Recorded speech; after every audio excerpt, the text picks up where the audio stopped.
महासागर में देखा विशाल उष्मर जल तरंग। अमेरिकार महाकाश नासा यूरोपीय महाकाश संस्थार सेंटिनेला-6 माइकल फ्रिलिच सैटेलाइट यह परिवर्तन को धरी पारिछि। ते वैज्ञानिक मानकर कहवा अनुसार यह 2026 रे एक शक्तिशाली एलिनो सृष्टिर प्रारंभिक संकेत हो पारे। आउ सैटेलाइट समुद्र पतनर उच्चता को मध्य मापी थाए। जेतेबेले समुद्रर पानी अधिक गरम हुए सेतेबेले ताहा फुली जाई समुद्र पतनर उच्चता बढ़ाए। आउ यही मापरू वैज्ञानिक माने जानि पारिछंती जे प्रशांत महासागर रे प्राय 1000 किलोमीटर चौड़ा एक केल्विन वेव सृष्टि होईछि। सेंटिनेल-6 सैटेलाइट तथ्य अनुसार जनवरी शेष भाग में एक छोट केल्विन वेव सृष्टि होइथिला, किंतु ताहा दुर्बल हो जाइथिला। परे मार्च आरंभ में आउ एक नुआ केल्विन वेव सृष्टि होई पूर्व दिग आड़क गति करिथिला। मे मास मध्यभाग को आसिबा समय पेरू उपकूल निकट समुद्रर पतन साधारण दीर्घम्यादी मान ठारू 15 सेंटीमीटर अधिक बढ़िथिबा रेकर्ड मध्य करा जायछि। आउ एहा सेठारे उष्म पानीर प्रवाह बढ़ुथुबार स्पष्ट संकेत बोली वैज्ञानिक माने कहिसंती। तेबे केल्विन वेव हेउछि समुद्र भितरे गति करुथुबा उष्म पानीर एक विशाल तरंग। यह पश्चिम प्रशांत महासागर ऑस्ट्रेलिया उपकूल पूर्व दिग को गति करी दक्षिण अमेरिका उपकूल में पहुंचे और सेठाकार पानी को अधिक गरम करिथाए। केल्विन वेव भली अनेक तरंग सृष्टि हेले एलिनो स्थिति तीव्र होई उठे। प्रति 10 दिन में समुद्र उच्चता मापुथुबा यह सैटेलाइट प्रशांत महासागर में अधिक गरम पानी पूर्व दिग आड़क प्रवाहित हेउथुबा स्पष्ट भाव में चिन्हित करिछि। पानी गरम हेले ताहा फुली जाए, ताहा फल समुद्र पतनर उच्चता मध्य बढ़ी थाए। तेणु समुद्रर कौनसी अंचलर उच्चता वृद्धि पाइबार अर्थ सेठारे पानीर तापमात्रा मध्य बढ़ुछि बोली वैज्ञानिक माने धारणा करुछंती। नासा वैज्ञानिक जोस विलिस कहिसंती जे 1997 और 2015 शक्तिशाली एलिनो तुलन में ए वर्ष यह किछि विलंब रे आरंभ हेउथिले भी एबे तीव्र गति रे संगठित हेउछि। तेणु आगामी किछि मासरे यह स्पष्ट चित्र देखा मिल पारे। साधारणतः एलिनोर प्रभाव नवेम्बर रु जनवरी मध्य सर्वाधिक भाव में देखा देता है। तेणु यार बड़ प्रभाव स्पष्ट होगा किसी समय लगी जापे। ए संपर्क में अधिक सूचना निरुपमा रही प्रतिनिधि।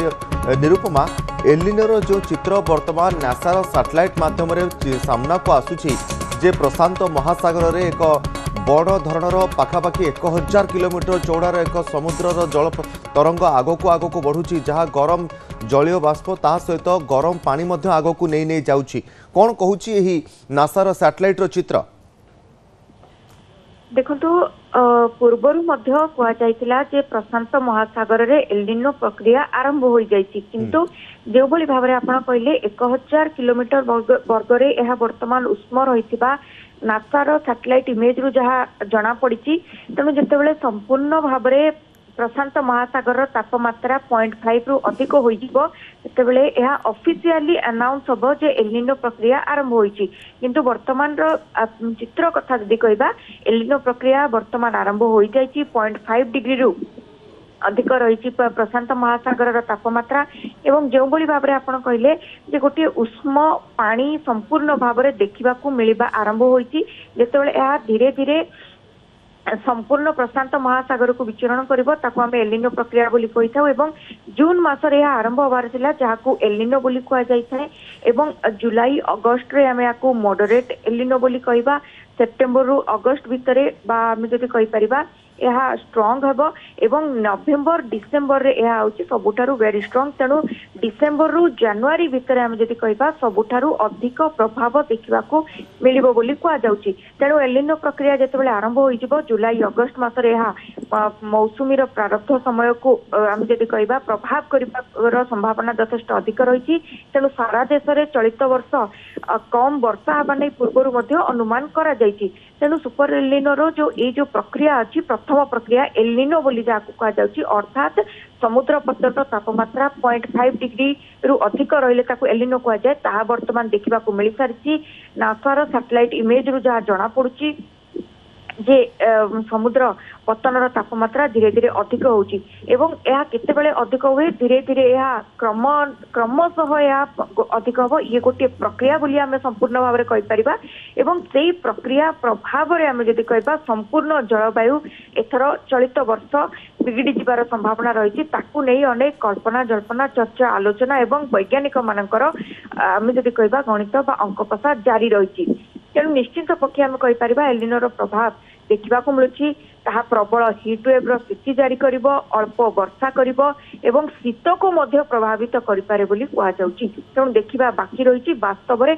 एलिनो केते डिग्री पर्यंत उत्तप्त होउची आम कहि परिबा कारण चलित वर्ष आकलन होउची 2.5 डिग्री रु 3 डिग्री पर्यंत यह उत्तप्त होई पारे जहाँ प्राय नवेम्बर डिसेम्बर जनवरी बेलू देखा मिलिबो किंतु वर्तमान 0.5 अर्थात 0.5 डिग्री रु अधिक तापमात्रा होइची अर्थात एलिनो प्रक्रिया आरंभ होइची बोली नासा पक्षरु जो सैटेलाइट इमेज दिया जाइची सेतिरु स्पष्ट होइची तेबे यह मौसुमी को प्रभाव पकाइबो कि निरुपमा निश्चित भाव आम जमी कहले एलिनो आसवा माने ही होची खरार अवधि ग्रीष्म प्रवाहर अवधि अधिक समय हम अधिक खरा हेब वर्षा को प्रभावित करिब मौसुमी को वायु को दुर्बल करिब निष्क्रिय करिब फल वर्षा हेब नाही किछि स्थान रे वर्षा हेब प्रबल वर्षा होई जिवो किछि स्थान रे संपूर्ण भाव में मरुड़ी भली स्थिति देखा जिवो तेणु ए जो असहमति देखा जिवो वर्षा रे